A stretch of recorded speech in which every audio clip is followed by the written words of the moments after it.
yang diberkati Tuhan angkat tanganmu. Oh, luar biasa, semua diberkati oleh Tuhan. Bapak Ibu, tadi ketika puji-pujian menari, ada yang banyak yang menari, namun kayaknya ada yang lain mungkin malu-malu menari untuk Tuhan. Bapak Gembala di depan menari untuk Tuhan. Daud dia seorang raja, sama dengan Pak Prabowo saat ini Presiden Republik Indonesia. Daud seorang pemimpin bangsa Israel yang begitu besar. Tetapi ketika dia memuji Tuhan 7 kali dalam sehari, itu ungkapan Daud, 7 kali dalam sehari dia memuji-muji Tuhan. Ketika dia memuji Tuhan, ketika dia memuliakan nama Tuhan, ketika dia mengagungkan nama Tuhan, dia tidak malu-malu. Dia tanggalkan jabatan dia sebagai seorang raja. Dia mau bertepuk tangan untuk Tuhan. Dia mau menari-nari untuk Tuhan. Bahkan lebih dari itu, dia berlompat-lompat bagi Tuhan. Karena dia sadar kemampuan hanya ada dari Tuhan ketika memimpin bangsa yang begitu besar dengan berbagai karakter dan attitude mereka. Siapakah kita ini? Kita bukan bupati, kita bukan gubernur, apalagi kita bukan presiden. Jangan jauh malu-malu memuji memuliakan nama Tuhan. Sebab di tempat inilah kita bisa mengekspresikan itu. Kalau kita jalan-jalan sendiri, saya sering olahraga dari rumah saya jalan lewat sini. Kalau saya jalan sendiri kemudian saya menari-nari, nanti orang bilang apa? Di rumah sakit yang ada di Malalayan sini. Tapi kalau di gereja, puji Tuhan, bertepuk tangan, menari untuk Tuhan, bahkan kalau melompat untuk Tuhan, lakukan itu. Karena itulah ungkapan syukur kita atas kasih anugerah, limpahan berkat yang selalu senantiasa Tuhan nyatakan, Tuhan buat dalam kehidupan kita. Hari Senin sampai hari Sabtu kemarin, Tuhan selalu bersama kita dalam seluruh aktivitas. Yang bekerja di kantor, Tuhan bersama. Yang bekerja di ladang, Tuhan berkati. Yang mungkin nelayan, Tuhan juga berkati. Hari Sabtu itu hari terakhir kita bekerja. Hari Minggu apa? Hari yang sudah dikuduskan oleh Tuhan. Datang beribadah memuliakan nama Tuhan. Maka makanan yang diturunkan oleh Tuhan kepada bangsa Israel ketika mereka dalam perjalanan dari Mesir menuju tanah Kanaan, tanah yang dijanjikan oleh Tuhan, hanya turun dari hari pertama sampai hari ke-6. Hari ke-7 ada turun mana? Artinya apa? Jangan kau paksakan dirimu untuk bekerja di hari yang ke-7, hari yang dikuduskan oleh Tuhan. Luar biasa, kursi hampir penuh. Berarti semua jemaat di tempat ini, jemaat Bethesda ya? Bethesda, semua merasakan bahwa saya membutuhkan Tuhan. Ibadah hari Minggu bukan merupakan satu rutinitas yang ya sudah hari Minggu datang beribadah, setelah itu pulang. Toh waktu pulang saya rasa biasa-biasa saja, tidak ada sesuatu yang luar biasa. Saudaraku, engkau setia beribadah kepada Tuhan. Tuhan memperhitungkan apa yang kau lakukan. Ketika engkau butuh Tuhan, Tuhan bilang, dia anakku yang rajin beribadah. Saya bantu dia ketika dia. Tapi kalau ibadahnya hanya seperti kapal selam, 1 tahun 1 kali. Ketika Natal, bunyi lagu-lagu Natal baru datang beribadah. Nanti tanggal 1 ibadah, setelah itu dia menyelam terus di dalam. Tidak ada berkat anugerah yang Tuhan berikan. Bapak Ibu Saudaraku, kita akan belajar satu ayat firman Tuhan. Pak Gembala, saya diberi waktu berapa lama? Mengalir. Saya perjalanan dari rumah sampai sini 1 jam lebih tadi. Berarti saya lupa 1 jam ya. Ketika amin sudah kosong. Kita baca firman Tuhan dari Mazmur 23. Kalau dengar Mazmur 23 pasti semua sudah itu sudah. Karena sering sekali dan menjadi ayat yang sering dibaca. Mazmur 23 ayat 4. Tetap menghormati firman Tuhan. Yang bisa berdiri saya ulang berdiri. Kalau yang tidak bisa berdiri tidak apa-apa. Kita baca bersama-sama. Suara lantang tamar pojok kesusu, kata orang Siau. Jangan tergesa-gesa. 1, 2, 3. Sekalipun aku berjalan dalam lembah kegelapan, aku tidak takut bahaya, sebab Engkau besertaku. Gadamu dan tongkatmu, itulah yang menghibur aku. Haleluya, silakan duduk. Kata pepatah tak kenal maka tak sayang. Saya bagi song laku 1 juta, laku 2 juta, laku tiap hari. Jadi saya laku, makanya istri saya pilih saya karena saya laku. Akhirnya saya tinggal di Manado, di Malalaya. Saya ada satu rumah woluan di depan situ.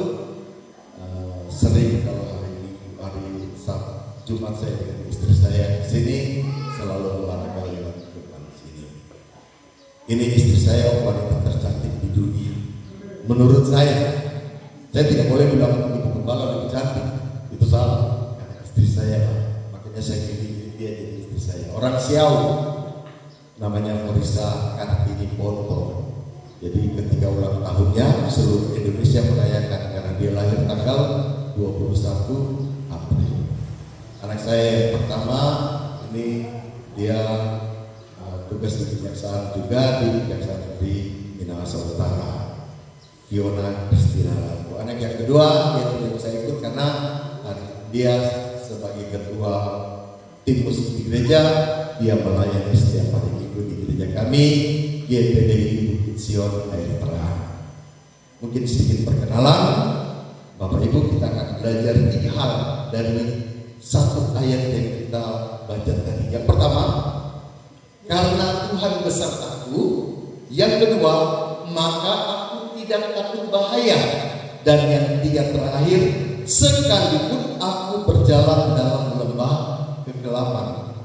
Jadi tadi baca dari atas, sekarang kita belajar kok dari bawah ke atas. Oke, ada alasannya. Yang pertama, karena Tuhan beserta. Bangga kita, bahagia kita, karena kita memiliki Allah seperti Tuhan kita Yesus Kristus. Mengapa saya katakan demikian? Pasti semua katakan amin, benar? Allah kita, Allah yang begitu setia.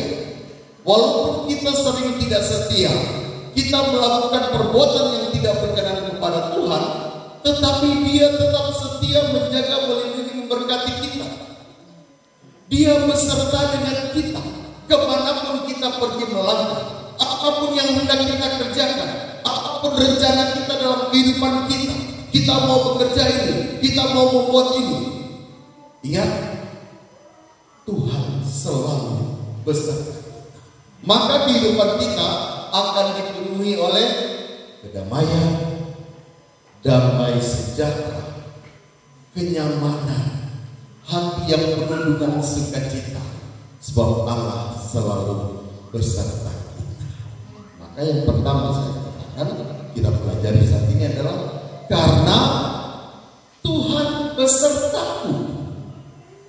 Siapapun kita, apapun kita, kalau kita mau melakukan sesuatu, ingat selalu meminta kepada Tuhan menjadi penolong kita, meminta kepada Tuhan menjadi pelindung kita, meminta kepada Tuhan agar selalu bersama dengan kita, supaya kita tidak pernah ragu, kita tidak pernah bimbang. Apa yang kita rencanakan dalam kehidupan kita, Tuhan pasti campur tangan, Tuhan pasti berkati, dan Tuhan selalu akan buat berhasil. Satu syarat, kita meminta pertolongan dari Tuhan. Berarti apa? Kita mau mengandalkan Tuhan, meninggalkan ego diri kita, Saya seorang sarjana. Saya punya pendidikan yang cukup tinggi. Saya memiliki jabatan yang sangat hebat. Ego diri kita tinggalkan.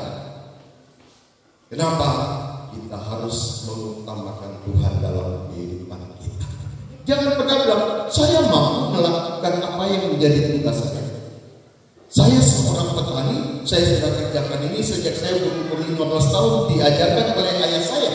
Sehingga tidak perlu khawatir, pasti berhasil.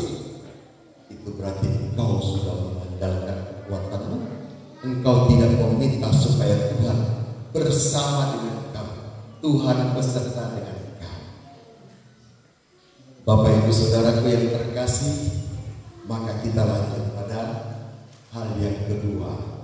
Maka aku tidak takut bahaya. Kalau Tuhan sudah bersama dengan kita, kalau Tuhan sudah menyertai kita, memberkati hidup kita dalam apa yang kita lakukan, kita tidak akan pernah takut bahaya. Apapun itu bentuk bahayanya. Orang yang punya niat jahat dengan kita, bahaya akan apa yang kita hendak lakukan, hasilnya nanti negatif, kita tidak akan pernah takut, tidak perlu takut. Mengapa? Karena Tuhan selalu bersama kita. Kadang-kala kekhawatiran itu membuat kita sedikit melenceng dari apa yang sudah kita patuhi dalam hati kita, bahwa Allah mengasihi saya sudah menyatakan iman saya kepada Tuhan Yesus Kristus, membuat kita menjadi melenceng. Kenapa? Karena kita sedikit khawatir. Apakah bisa berhasil? Apakah hidup saya ini akan menjadi orang yang berguna bagi gereja, bagi keluarga, bagi bangsa dan negara? Kekhawatiran itu tidak pernah menambahkan sehasta usia. Lukas 12 ayat 22. Yesus berkata kepada murid-muridnya, karena aku berkata kepadamu, janganlah khawatir akan hidupmu, akan apa yang hendak kamu makan, dan janganlah khawatir pula akan tubuhmu, akan apa yang hendak kamu pakai. Kekhawatiran harus kita tinggalkan. Jangan pernah engkau khawatir tentang hidupmu, akan apa yang akan engkau makan, apa yang akan engkau minum, apa yang engkau pakai, apa yang engkau butuhkan. Semua diberkati oleh Tuhan. Ada yang datang di sini tidak menggunakan sendal atau sepatu. Tidak ada. Kebutuhan dasar kita Tuhan peduli. Berarti apa? Dia tidak pernah meninggalkan kita. Oleh sebab itu, kekhawatiran hidup kita tinggalkan, sebab kita beriman, kita percaya Yesus Kristus Allah yang sungguh baik. Burung di udara tidak pernah menanam. Ada yang pernah lihat burung pakai cangkul kemudian menanam padi? Tidak. Tuhan pelihara, Tuhan kasih makan, Tuhan beri kecukupan. Bunga di padang tidak pernah meminta, tetapi Tuhan dandani begitu indah, begitu elok, sehingga orang kalau lihat, wow, betapa indah ciptaan Tuhan. Semua yang melihat mengagumi apa? Selain mengagumi bunga itu, mengagumi Sang Pencipta. Bapak Ibu Saudaraku, Tuhan dandani supaya indah. Ibu-ibu juga begitu toh. Kalau pagi-pagi hari Minggu, supaya terlihat cantik, terlihat gagah, terlihat bagus, Tuhan sudah kasih alis di sini, dikasih naik sampai di atas. Itu hal yang wajar. Supaya apa? Supaya terlihat cantik dan baik, bagus. Mengapa? Karena kita manusia diciptakan segambar dan serupa dengan Allah kita. Perbedaan ketika Allah menciptakan langit bumi serta segala isinya, Setelah Tuhan ciptakan, Tuhan bilang apa? Baik adanya. Tetapi ketika dia ciptakan manusia, dia bilang apa? Sungguh amat baik. Sudah sungguh pakai amat lagi baik.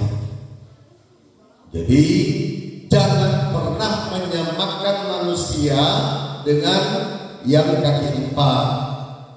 Karena kadang-kadang orang tua, mama, papa emosi anak terlalu nakal, dasar guguk ini. Kalau anak guguk, papanya guguk. Perlakukan anak-anak kita dengan baik. Keluarkan kata-kata yang memberkati. Jangan kata-kata yang tidak berkenan kepada Tuhan. Supaya masa depan mereka, anak-anak kita, menjadi anak-anak yang berguna bagi sesama. Bapak-bapak, istri di rumah itu harus disayang-sayang. Jangan bikin keras-keras sama istri. Suatu ketika ada kucing dalam satu keluarga. Kucing ini dia gigit sofa milik keluarga ini. Istrinya marah. Kucing namanya apa? Heli. Heli satu. Heli stop. Main-main besok. Heli masih gigit lagi. Istrinya ibu ini langsung Heli dua. Suaminya lagi duduk nonton TV, dengar istri saya kayak orang apa kok dengan anjing dengan kucing bilang Heli satu, Heli dua. Besok pagi ketika bangun pagi suaminya lihat ini Heli sudah mati. Kenapa Heli mati? Setiap kali dia buat kesalahan, jadi kita kasih racun pada dia. Suaminya bilang, wah kurang ajar, tidak boleh kasih racun sama kucing begitu. Sore hari suaminya tidak bersihkan kamar baik-baik, istrinya marah. Suami bentak istrinya. Istrinya tidak balas tanya. Satu. Suami tidak.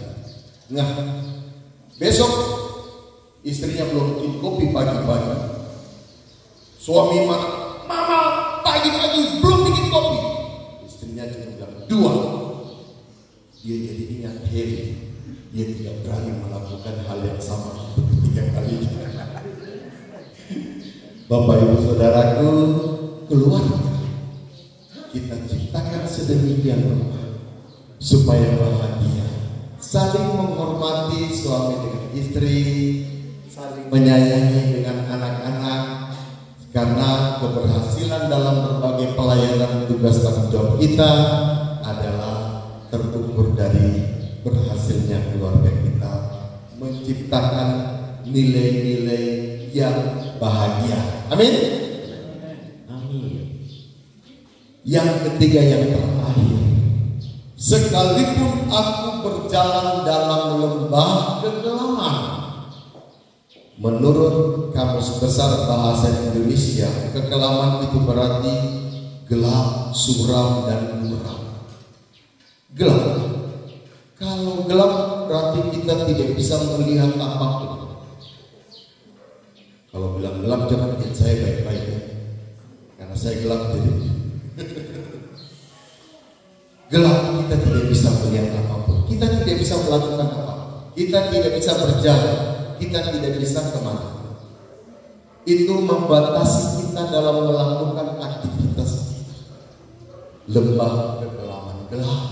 Yang berikut, suram. Suram itu berarti tidak ada kepastian.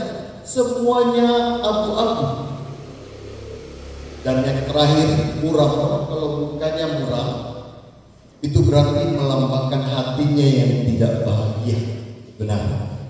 Kalau saya lagi bahagia, tidak mungkin saya gini. Pasti saya ketawa, senyum. Benar.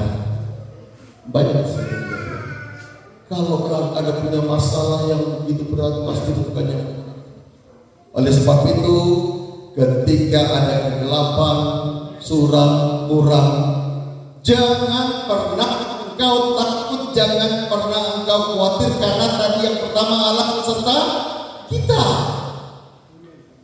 Semua kemuraman, semua kesuraman, semua yang namanya kegelapan itu disempurnakan oleh kasih Tuhan kita Yesus Kristus yang selalu senantiasa Dia buat, Dia berikan dalam kehidupan kita hari lepas hari. Yang penting kita selalu mengundang Dia ada di dalam kehidupan kita. Kasih Tuhan tidak pernah berubah, dulu, sekarang, dan selamanya. Nah, bagaimana caranya supaya kita bisa mendapatkan kasih Tuhan itu? Kita lakukan apa yang menjadi kewajiban kita. Sebagai rasa syukur, ungkapan terima kasih kita, Tuhan sudah bersama kita dari hari Senin sampai hari Sabtu. Kita beribadah dengan rajin memuji memuliakan nama Tuhan, mendengarkan firman Tuhan. Luar biasa bagi kita yang hadir saat ini, karena semua membutuhkan. Ketika engkau membutuhkan kasih setia Tuhan, minta sama Tuhan, mohon kepada Tuhan. Matius 7 ayat 7, mintalah maka akan diberikan kepadamu, carilah maka kamu akan mendapat, ketuklah maka pintu akan dibukakan bagimu. Bapak Ibu Saudaraku, kita butuh sesuatu, minta kepada Tuhan yang menjadi pemilik. Jangan meminta kepada yang bukan memiliki. Kalau kita sakit, minta kepada Tuhan supaya Tuhan beri kesembuhan. Jangan meminta kepada orang pintar, jangan meminta kepada dukun-dukun yang tidak mampu memberikan kesembuhan itu. Sebab Tuhan satu-satunya penolong bagi hidup kita. Sekarang, apakah kita berhak minta kepada Tuhan? Siapa sih kita? Kita bukan Israel, bukan umat pilihan Allah. Kita orang Indonesia yang ada sekarang tinggal di Tondano. Namun ketika darah Yesus tercurah di kayu salib, kematiannya memberikan tebusan bagi dosa-dosa kita. Disitulah kita, bukan orang Israel, sudah dimeteraikan menjadi anak-anak Allah. Sehingga ketika kita berdoa bagaimana? Ya Bapa. Adakah orang lain di luar Kristen ketika mereka berdoa panggil Bapa? Tidak. Hanya kita yang panggil Bapa. Kasih sayang Bapa kepada anak melebihi dari segalanya. Anak saya ketika membutuhkan uang, Papa minta uang, saya mau beli bensin isi motor. Saya kasih. Kenapa? Anak saya. Berbeda dengan ada orang lewat di depan rumah, jalannya sudah kiri kanan, Pak minta uang 100.000. Saya kasih. Oh tidak, mungkin uang dipakai untuk tambah-tambah bagasi, kita tidak tahu. Terlebih saya tidak kenal dia bukan anak saya, ngapain saya kasih dia? Begitu juga dengan Bapak kita. Ketika kita meminta kepada Bapak, Bapak melihat ini anak saya. Kalau kita sering berseru kepada Tuhan, berdoa kepada Tuhan, meminta kepada Tuhan, Tuhan kenal suara kita. Bangun tidur berdoa, bukan bangun tidur langsung mama bikin kopi. Bukan. Bangun tidur duduk berdoa, mengucap syukur. Mau sarapan berdoa, selesai sarapan berdoa. Mau pergi ke tempat pekerjaan berdoa, sampai di sana berdoa, mengucap syukur. Mau pulang berdoa, sampai di rumah berdoa. Mau jalan-jalan ke Mantos berdoa, pulang berdoa. Mau makan berdoa, selesai makan berdoa. Mau tidur berdoa. Apakah doa membutuhkan biaya yang besar? Apakah doa membutuhkan waktu yang sangat panjang? Apakah doa membutuhkan tenaga yang besar luar biasa? Tidak.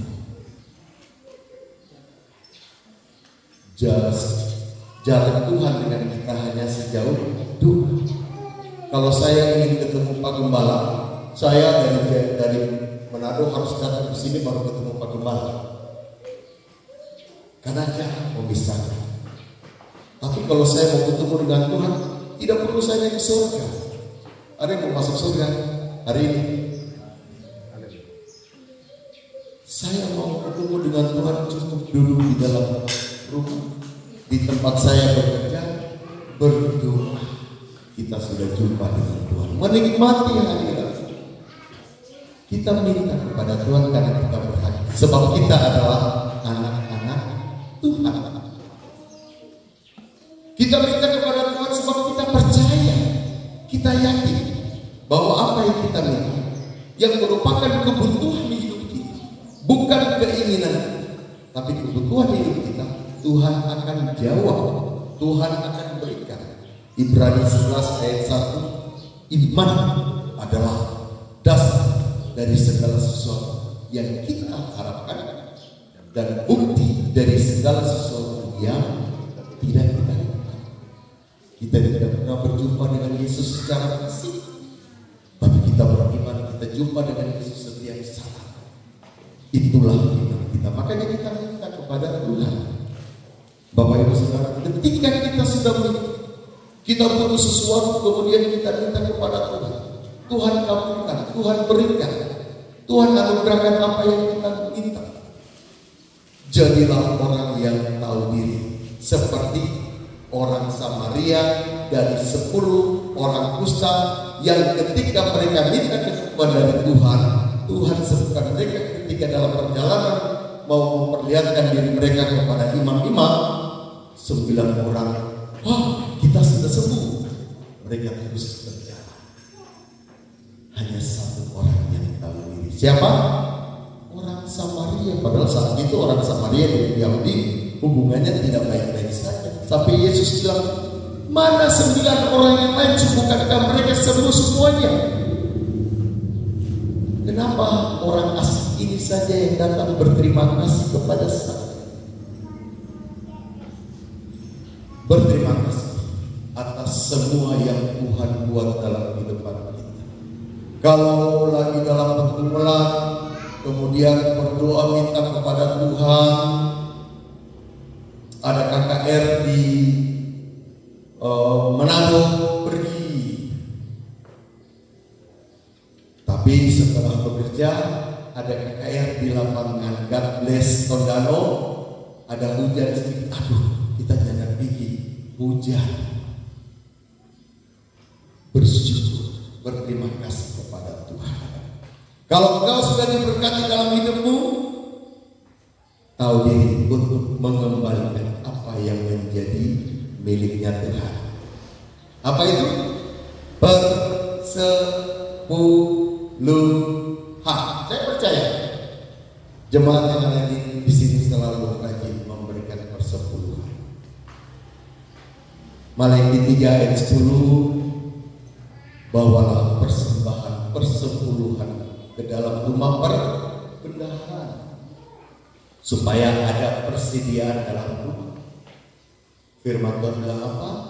Dan ujilah aku, tidakkah aku akan mencurahkan berkat mengalir seperti aliran sungai dalam kehidupanmu sampai apa?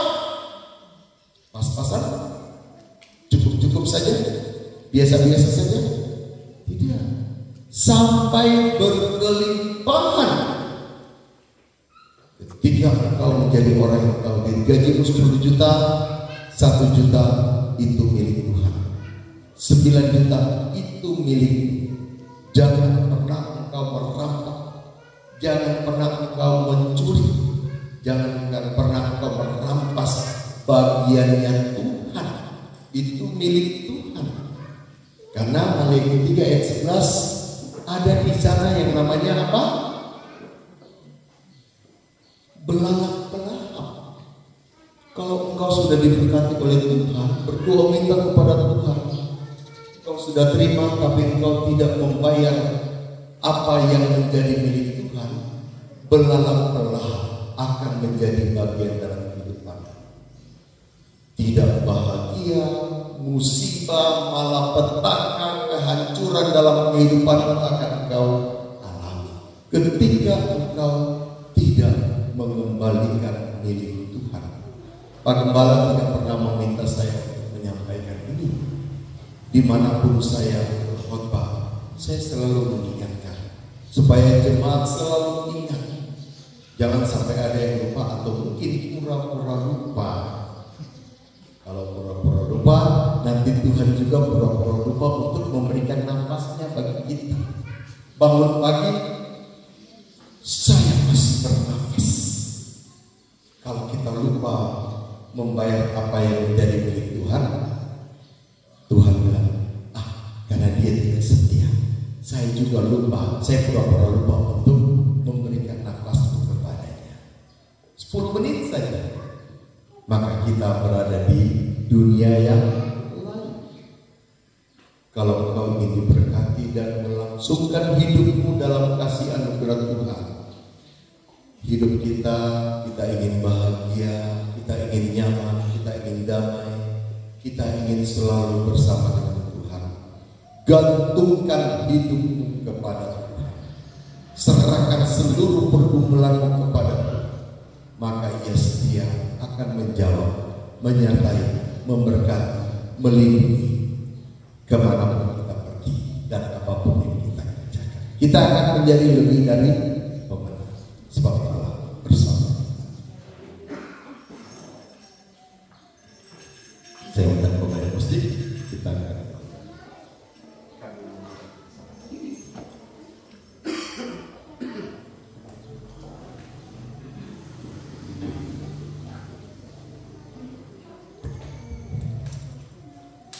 sudah 3 hari ini saya batuk. Saya bilang, Tuhan, hari Minggu saya khotbah.